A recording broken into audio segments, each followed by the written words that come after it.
Flash back. രാവിലെ ലിയോനെ കെട്ടിപ്പിടിച്ച് ഉറങ്ങുക. കഴിഞ്ഞ ആഴ്ചയായിരുന്നു റോളക്സിന്റെ ബർത്ത്ഡേ. കയ്യിലാണ് 5 പൈസയില്ല.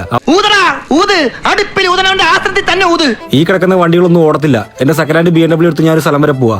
ശവത്തെ കുത്തരുത്. അപ്പൊ താൻ ആരാണെന്ന് സ്വയം ഒരു ബോധം ഉണ്ടല്ലോ. നന്നായി. ഇന്ന് ഫുൾ ടാങ്ക് എണ്ണ അടിക്കാൻ പൈസ ഇല്ല. ഇച്ചിരി പൈസക്ക് എണ്ണ അടിച്ച് തിരിച്ചു അടുത്ത റൗണ്ട്. രസം അധികമായ വിഷമാണ് കേട്ടോ. ഇതെന്റെ സുഹൃത്ത് റോബിൻ ചേട്ടന്റെ കടയാ. അവിടെ കണ്ടവാനം വണ്ടി കിടപ്പുണ്ടെങ്കിലും അതൊന്നും വാങ്ങാനുള്ള പൈസ എന്റെ ഇല്ല. അവിടെ കിടന്നൊരു ലാൻഡ് റോവർ റോബിൻ ചേട്ടനോട് കടവും പറഞ്ഞ് ഞാൻ ഇറക്കി. End of flashback. Video put out ചെയ്യുന്നത് ടു ഷോക്കേസ് ദാറ്റ് അൻവിന്റെ ഈഗോ പൊട്ടിയതിന് വേണ്ടിയിട്ട് അൻവിൻ എന്ത് ഇല്ലീഗൽ കാര്യങ്ങളും ഇന്റർനെറ്റിൽ കാണിക്കുമെന്നുള്ളത് കാണിക്കാൻ വേണ്ടിയിട്ട് മാത്രമാണ്. പറഞ്ഞല്ലോ ഒരു അബദ്ധം. അബദ്ധങ്ങളുടെ ഒരു ഘോഷയാത്ര തന്നെയാണല്ലോ നിന്റെ ജീവിതം. UK ആൾക്കാർക്കറിയാം MOT ക്ലിയർ ചെയ്യാതെ ഒരു വണ്ടി റോഡിൽ ഇറക്കാൻ പറ്റത്തില്ല. ഈ നാട്ടുകാരെ കൊണ്ട് ഞാൻ തോട്ടല്ലോ. ഇവർ എങ്ങനെ മണത്തറിഞ്ഞു? അൻവിന്റെ second hand BMW MOT expire ആയിട്ട് മാസങ്ങളായി. ഓഹോ, അപ്പോൾ അങ്ങനെ ഒരു സംഭവം ഉണ്ടായിരുന്നല്ലേ? അൻവിൻ ഇത് ചെയ്തത് എന്നോടുള്ള ഈഗോയ്ക്ക് വേണ്ടിയിട്ടാണെന്ന് എനിക്കറിയാം.